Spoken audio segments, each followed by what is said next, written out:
Blues music is everywhere. We hear it in the office, the market, the car. We hear it so often we barely hear it at all anymore. But about a century ago, blues became so popular that it influenced everything from skirt lengths to politics. It was the soundtrack of the 20th century, present in almost every form of music that followed in its wake.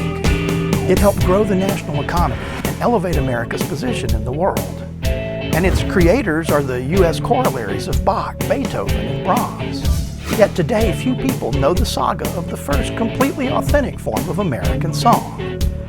So Blues Alley's on a mission to reacquaint a new era with the people, places, and stories that gave rise to popular music as we know it today. But to uncover it all, we've got to take a journey down Blues Alley.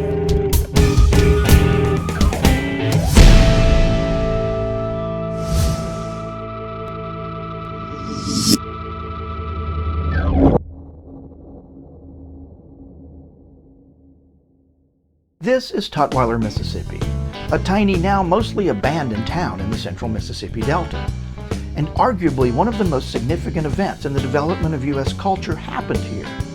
Because Tutwiler is where the blues, the first completely authentic form of American music, was conceived. But hardly anyone knows about it today, because Tutwiler was slowly abandoned by a century she helped create.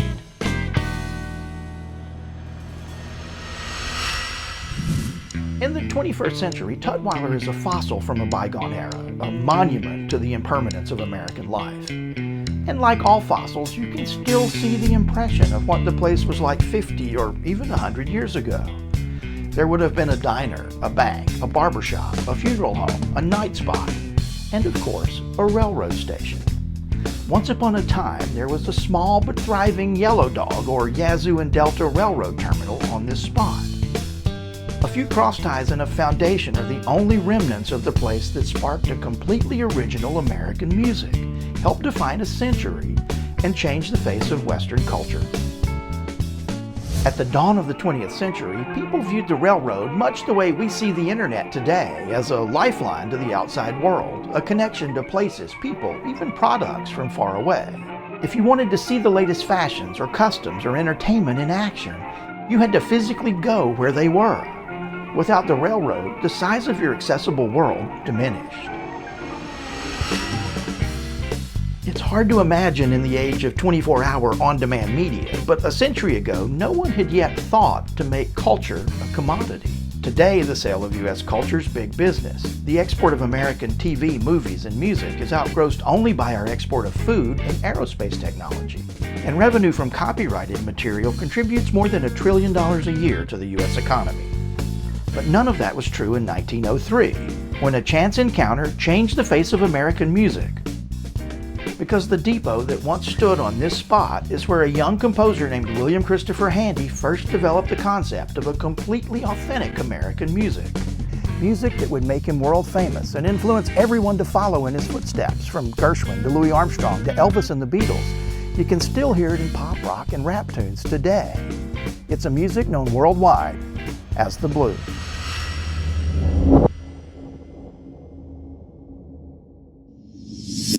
Finding where or when the blues actually began would be like finding the single drop of water that started the Mississippi River.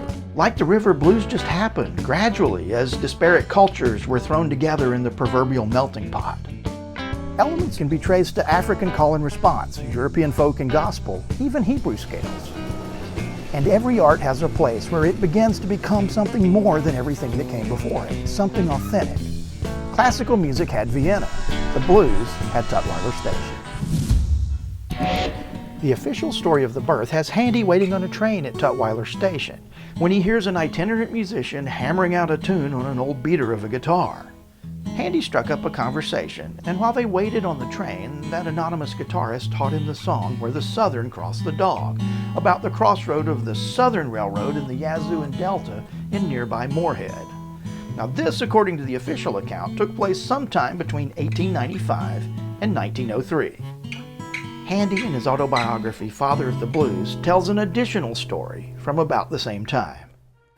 The Handy Band, made up entirely of trained musicians, was playing a gig near Tutwiler, but the crowd just couldn't get into the marches and Gilbert and Sullivan fare played by the popular bands at the time. So at one point, the host asked if some of the locals could play a few songs, and while the legit musicians took a break, a group of amateurs straggled onto the bandstand and proceeded to make it rain. The crowd, which had been bored all evening, began to shout and holler. They got up and danced, and most importantly, they started throwing money. When Handy saw this deluge of coins, he had an epiphany. A bunch of sharecroppers had just earned more in 15 minutes than his group of professionals made the whole gig. And he decided right then and there, if he could marry this undomesticated music with his professional musicians, he'd have something really big. And big would turn out to be an understatement. I doubt if anyone could have predicted the effect that this extraordinary music would have on a nation, and that nation on the world. Could anyone have anticipated that blues would soon provide the soundtrack to the First World War, migrating to Europe in the process? Or that it would commingle with vaudeville, Creole, and other popular music to spawn the Jazz Age, changing American morals, fashions, even political beliefs? And how alongside another new art form, the motion picture, blues would help give rise to the entertainment industry, turning U.S. culture into a commodity. All from a chance encounter at a train station. It was a moment of destiny, the right people in the right place at the right time, waiting on a train in Tutwiler, the place where the concept of an original American music was born. But while the idea may have been conceived in Tutwiler, it became an art form in earnest with a campaign song at the corner of Main Street and Madison Avenue in Memphis, Tennessee. And that's where we'll be next time on Blues Alley.